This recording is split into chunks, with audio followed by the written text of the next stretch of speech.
ഇത്ര പ്രതിസന്ധി ഉണ്ടാക്കിയെടുക്കാതെ ചെറിയ രൂപത്തിൽ പരിഹരിക്കാവുന്ന ഒരു പ്രശ്നം. നമുക്കറിയാലോ, DGPക്കെതിരെയാണ് പരാതി.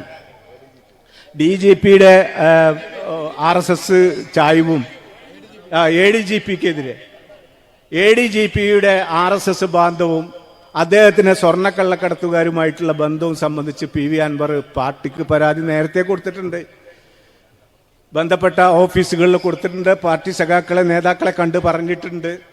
ഒരു മനുഷ്യൻ പറയുന്നതൊന്നും കേൾക്കാതെ പോത്തിനോട് വാഴ വെട്ടുന്ന മാതിരി പറഞ്ഞുകൊണ്ടേ ഇരിക്കാൻ കഴിയുമോ? അദ്ദേഹത്തിന് സമനില തെറ്റി. ഈ കാര്യങ്ങൾ തുറന്നു പറയാൻ വേണ്ടി പത്രസമ്മേളനം നടത്തിയ അയാൾ, ആ പത്രസമ്മേളനം നടത്തിയ സമയത്ത് പാർട്ടി അതിനെ പ്രതിരോധിക്കാൻ വേണ്ടി PV അൻവർ എടുത്ത സമീപനം ശരിയല്ല.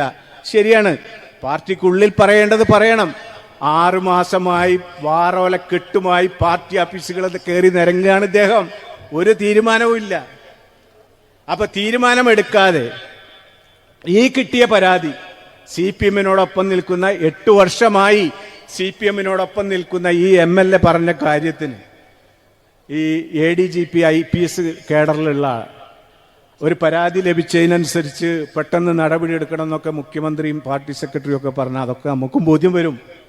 IPS കേഡറിലുള്ള ഉദ്യോഗസ്ഥർക്കെതിരെ നടപടിയെടുക്കുന്നതിനൊക്കെ പോരായ്മകളുണ്ട്.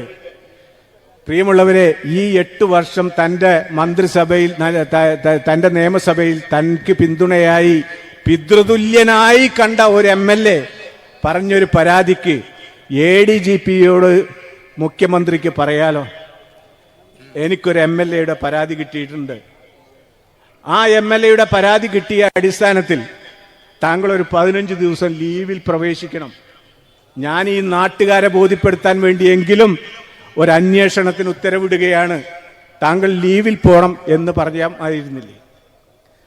അതൊന്നും ചെയ്യാതെ പിറ്റേ ദിവസം മുതൽ PV അൻവറിനെ വരഞ്ഞിട്ട് മുറുക്കുന്ന അവസ്ഥയിലേക്ക് പോയി.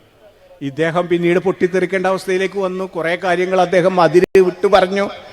ഒരു മനുഷ്യന്റെ സമനില എത്ര കണ്ട് അത് നിലനിർത്താൻ വേണ്ടി കഴിയും? ഇവിടെ പോലീസിനെ സംബന്ധിച്ച് പറഞ്ഞല്ലോ, എന്താ പോലീസിന്റെ സംവിധാനം? നിങ്ങൾക്കൊക്കെ ബോധ്യമുണ്ടാവും. ഈ കേരളത്തിലെ ഓരോ ഇടതുപക്ഷ ജനാധിപത്യ മുന്നണിയുടെ പ്രവർത്തകനും ബോധ്യമുള്ള കാര്യമായിരിക്കും. നിങ്ങൾക്കറിയോ, നിലമ്പൂർ മുനിസിപ്പാലിറ്റിയിലെ ഒരു കൗൺസിലർ CPM-ന്റെ പ്രതിനിധിയാണ്. ഒരാഴ്ച മുമ്പ് എന്നെ കണ്ട്, ഞങ്ങൾ ഈ കാര്യങ്ങളൊക്കെ ഷെയർ ചെയ്ത സമയത്ത്. CPM-ന്റെ കൗൺസിലറാണ്. ഇവിടെ ഈ ചക്കാലക്കുത്ത് പുഴ കഴിഞ്ഞാൽ പിന്നെ വണ്ടൂര് പഞ്ചായത്താണ്.